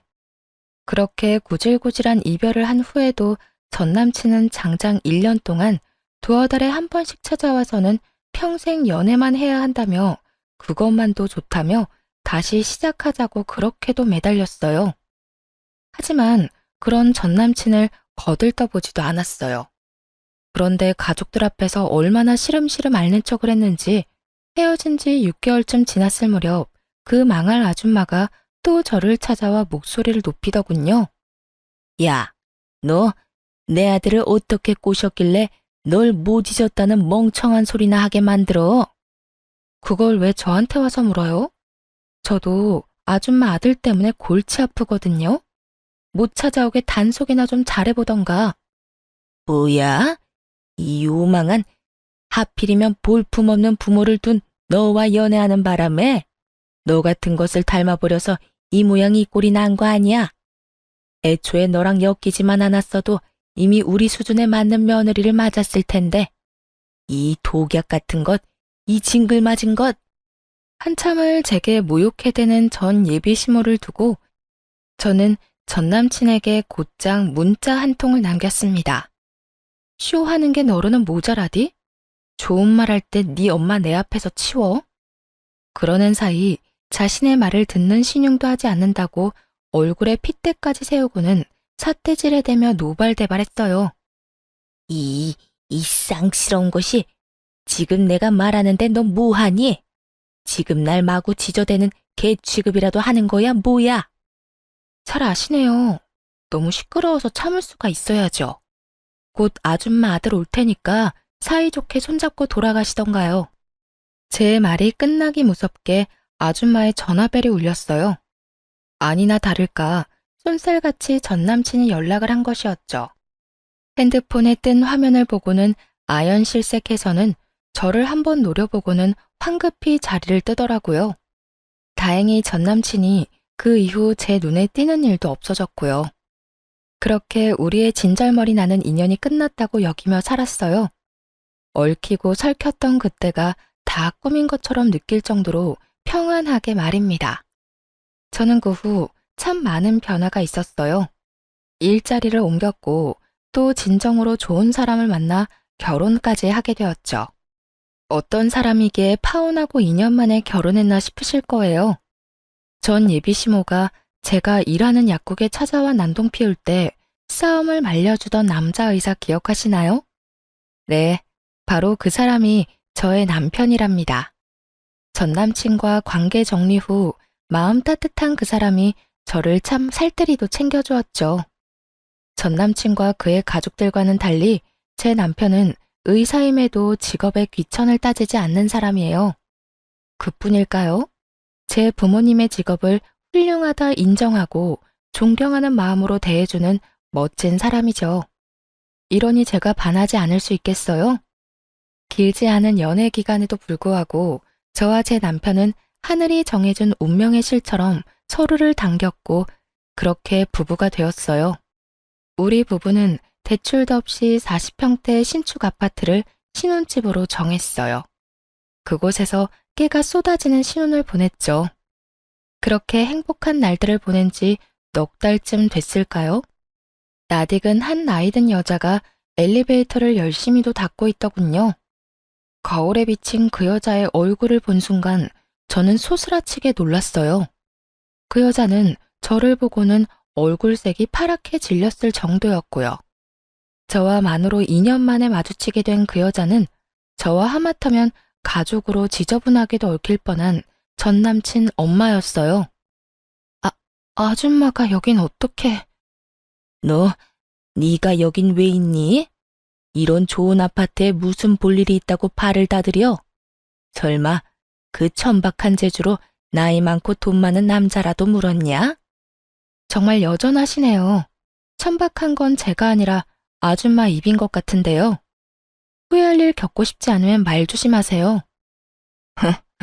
네가 뭔데 말 조심을 하란 말아야? 지저분하고 난잡한 것, 천하디 천한 더러운 것, 쓰레기 처리나 하는 부모를 뒀는데 뭘 배웠겠어. 그렇지? 쓰레기집만 배워서는 사람 등쳐먹는 꼬라지하고는. 전 예비시모는 변함없이 저와 제 부모님을 모욕하더군요. 제가 무슨 몸을 함부로 굴리는 사람처럼 표현하며 말입니다. 이런 금 높은 아파트에 존벌레 같은 네가 웬 말이니? 이곳엔 양심껏 발도 들이지 마. 집값 떨어질라. 브이! 저를 벌레 취급까지 하는 전 예비시모의 태도가 기가 찼습니다. 누가 보면 자기가 이 아파트에 사는 주민인 줄 알겠더라니까요. 저는 그런 전 예비 시모에게 여유롭게 웃어 보이며 가방에서 지갑을 꺼내 명함 2장을 내밀었네요. 재밌네요. 그 걸레나 내려놓고 말하세요. 우리 아파트 청소하다 결리고 쑤시면 들르세요. 제 남편이 능력 좋은 의사라 정말 잘 보거든요. 뭐야? 니까짓 게 무슨 능력으로 의사랑 결혼을 해? 궁하디 궁한 집안 뭐 볼 게 있다고. 나이든 노땅이나 꼬셔서 팔자 펴보려고 발악을 하는구나. 추잡하게 살지 마렴. 보기 안쓰럽게 왜 그러니? 그 아줌마는 어떤 멀쩡한 의사가 저와 결혼하겠냐며 무슨 꿍꿍이가 있는 건 아닌지 잘 알아보라는 말까지 하며 무시란 무시는 다 하고 엘리베이터에서 내렸어요. 뭐가 그리 기분 좋은지 엉덩이까지 살랑살랑 흔들며 가더군요. 하지만 그렇게 말하고도 정말 제가 멀끔한 의사와 결혼이라도 한 건지 확인하고 싶었던가 봐요. 며칠 뒤 정말 제 남편의 병원에 찾아온 겁니다. 결혼하면서 남편이 병원을 옮겼는데 그때 제가 남편의 병원 바로 옆으로 제 이름을 건 약국을 차리게 되었어요. 그렇기에 남편의 병원에 들른 사람들을 한눈에 볼 수 있었죠. 그런데 그 등장이 그렇게 유난스러울 줄은 꿈에도 몰랐네요. 많은 환자가 있는 것도 본체만체 하고는 무례하게 진료실의 문을 벌컥 열며 제 남편의 얼굴을 확인했어요. 그러더니 불그락 푸르락해진 얼굴을 해서는 제 약국으로 왔고 곧 저에게 죽일 것처럼 달려들며 행패를 부렸어요. 이 쳐 죽어도 시원찮을 거사. 언제부터야? 언제부터 뒤에서 호박씨 까며 내 아들과 저울질을 해댔던 거야? 저놈, 그때 그놈 맞지? 응? 어쩐지 널 보는 눈빛이 예사롭지 않더라니. 어머? 제가 무슨 저울질을 해요. 아니, 저울질할 것도 못 되는데 주제를 모르시네요. 이것이 그때 우릴 뜯어말린 그 의사놈인 거 누가 모를 줄 알아? 꼬리친 거 아니라고 그렇게 잡아떼더니 어디서 분수에 맞지도 않은 고고한 척은 해대며 사람을 농락해? 입은 삐뚤어져도 말은 바로 하세요. 분수에 맞지도 않은 아줌마 아들 만났다가 내 인생 종칠 뻔한 거잖아. 그리고 이 인연을 만들어준 건 다름 아닌 아줌마예요. 아줌마 덕에 내가 찌질한 당신 아들하고 파혼하고 내 분에 꼭 맞는 남자 만날 수 있었던 거거든. 너 지금 내 아들더러 뭐? 찌질? 야, 너 이제 눈에 뵈는 거 없다 이거야? 그런 말을 짓거리고도 내가 가만히 둘 줄 알아? 가만히 안 두면 어쩔 건데. 약이라도 사서 갈 거 아니면 그만 나가줄래요? CCTV에 당신이 하는 행동 전부 녹화 중이니까 더 깽판 쳐서 영업 방해로 신고당하는 게 목적이 아니라면 말이에요. 얼굴이 새빨개진 아줌마가 약사가 손님한테 협박이나 한다며 무서워서 못 오겠다고 쇼까지 해댔어요. 그러고는 제게 나직이 두고 보자는 말을 남기곤 돌아갔죠. 하지만 사람의 천성이 시간 좀 지났다고 변하나요? 퇴근 후 집에 돌아와 보니 집 현관이 엉망진창이 되어 있었어요. 구정물 범벅에 모욕적인 말들까지 적혀 있었어요. 저는 곧장 관리소로 가서 상황을 설명한 뒤 CCTV를 확인했습니다. 아니나 다를까 전 예비 시모가 난장판을 쳐놓은 것이었어요. 제가 멀끔한 의사와 결혼한 것도 배가 아픈데 자신을 모욕하고 깔봤으니 얌전히 넘어갈 수 없었던 거죠. 평생 살면서 그런 못된 성정을 가진 사람이니까요. 그런데 참 기가 막히게도 다음날 출근길, 우리 집을 그 꼴로 만든 인간과 딱 마주친 겁니다. 무슨 억하심정이 있길래 그런 치졸한 짓까지 한 거죠? 치졸한 짓? 내가? 무슨 말인지 난 전혀 모르겠는데. 괜한 사람 붙잡고 시비 걸지 마렴. 마주치지 않게 좀 사라져주면 더 좋고 말이야. 아줌마가 사라져야지. 고작 그런 복수나 하자고 청소부로 일하는 거예요? 진짜 그 엄마의 그 아들이야. 그쵸? 야, 너 말 다 했어? 내가 무슨 집을 엉망으로 만들었다고 아침 대바람부터 이렇게 생사람을 잡아? 진짜 몰라 물어요? 이러고도 여기서 더 붙어 있을 수 있을 것 같아요? 어림도 없지. 저는 이 말을 뒤로 곧장 관리소에 전화를 걸었어요. 몇 번의 신호음 끝에 전화 연결이 되었고, 저는 바로 스피커로 바꾸어 통화 내용을 보란 듯이 들려주었습니다. 어제 불편사항 접수한 703호입니다. CCTV로 확인한 그분 오늘 출근을 하셨네요. 저랑 딱 마주쳤는데 여긴 일 처리를 이따위로 합니까? 너무 죄송합니다. 근무 시작한 지 얼마 안 된 분이라 규율에 대해 조금 무지하셔서 잦은 실수가 있더라도 넘어가 주었던 게 화근이 된 것 같아요. 당장 조치 취하도록 하겠습니다. 다시 한번 너무 죄송합니다. 규율을 모르는 사람을 쓰는 게 말이나 됩니까? 저 이거 그냥 못 넘어가요. 제대로 배상하라고 전달해 주시고 다시는 볼 일 없도록 당장 잘라주세요. 아시겠어요? 전 예비시모는 그제야 자신의 처지를 알게 되었어요. 자신이 사는 입주민인 척 고개 쳐들고 저를 깔볼 땐 언제고 잘리는 것만은 막아달라며 애원하기 시작했죠. 날 자르라니 그게 무슨 소리야? 내가 뭘 그렇게 잘못했다고? 내가 너무 속상한 마음에 경솔하게 행동한 것 사과하마. 관리소에 다시 말 좀 잘해주면 안 되겠니? 다영아, 우리 예정이 있는데 이리 모질게 할 필요 없잖니? 제가 왜요? 예정 들먹일 정도로 각별한 적도 없잖아요. 그런 서운한 말이 어딨어. 가족으로 묶일 뻔한 사이잖아. 내가 운영하던 식당 망하고 남은 건 빚뿐이야. 여기만큼 페이가 좋은 곳도 없는데 잘리면 나는 버틸 재간이 없어. 사람 하나 살린다 생각하고 이번만 넘어가주면 안 될까? 그러게, 배포도 없으면서 왜 그러셨어요? 이미 저질러 놓은 걸 되돌릴 수 없잖아요? 당신이 코푼 휴지는 당신이 치워야지. 그동안 자신이 운영하던 식당 앞에 프랜차이즈가 들어와 망했다고 했어요. 그래서 그 빚을 갚는 것에 평생을 쏟아 닥치는 대로 일을 해야 하는 상황이었던 거죠. 하지만 그런 이유로 꼭 지켜야 할 자리였다면 심사숙고하고 행동으로 옮겨야 하는 거잖아요.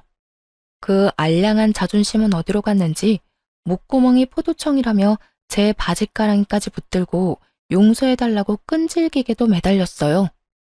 몇 날 며칠을 제 집 앞에 와서는 누가 시킨 것도 아닌데 현관문과 복도가 번쩍 빛이 날 정도로 쓸고 닦아댔어요. 그러면서 꼬박꼬박 사죄의 메모까지 남겼죠. 하지만 저는 그런 아줌마를 거들떠보지도 않았습니다. 그 후 절대 안 된다던 해고 통보를 받게 되었나 봐요. 그렇게 내쳐진 후에도 며칠을 제게 찾아와 애걸복걸을 했어요. 그러면 안 됐는데 내가 미련하게도 일을 저지르고 알게 되었단다. 다영아, 미안하다. 다시 일하게만 해주면 내가 뭐든 하마. 평생 감사하는 마음으로 살 테니 좀 도와주렴. 저더러 집안 수준 운운하며 싫다고 할 땐 언제고 이제와 그런 제게 아쉬운 소리를 하는 꼴이라니. 아줌마가 봐도 참 황당하지 않아요? 아줌마 사정이야 어떻게 됐든 그건 제 알 바 아니잖아요. 아들 자존심까지 어그러뜨리고 망신 주고 싶은 거 아니면 작작하세요. 아니면 당신이 나한테 해코지했던 증거 영상들 당신 가족들에게 폭로하는 건 물론이고 법정에서까지 마주하게 될 줄 알아요? 이렇게까지 모질게 하고 나서야 더는 절 찾아오지 않았어요. 자신이 망한 것만으로도 가족들에게 짐이 되었는데 더 큰 짐을 안겨줄 수는 없었던 거죠. 그 후로 한참 후에 집으로 우편이 하나 왔어요. 그 우편에는 자신이 잃은 일자리에 대해 손해배상 청구를 하고 싶었지만 예정을 생각해 봐주겠다는 내용이 담겨 있었어요. 네, 그렇게 봐달라며 빌던 게 진심이 아니었던 거예요. 끝까지 그 알량하고 볼품없는 자존심을 지키고 싶었던 듯해요. 저는 그 우편을 사정없이 찢은 후 쓰레기통에 버렸네요. 운명이라는 게 그리고 인연이라는 게 참 신기해요. 이어질 사람은 우연으로라도 만남을 이어가게 되고 어그러질 관계는 어떻게 얽혀도 모진 끝을 맞이하게 되니 말입니다.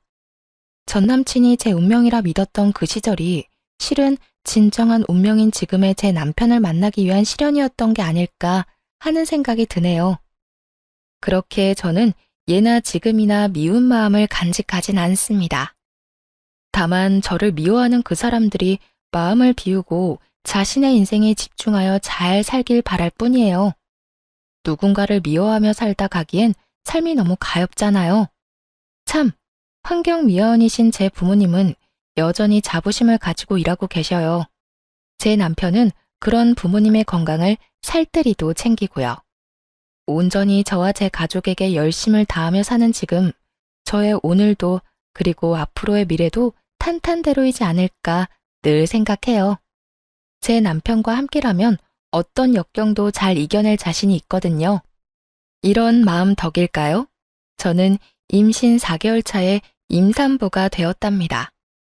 부디 이 행복이 제가 사랑하는 모든 사람에게 전해지길 바라며 이만 사연 마칩니다. 제 긴 사연을 들어주신 많은 분께 감사드립니다.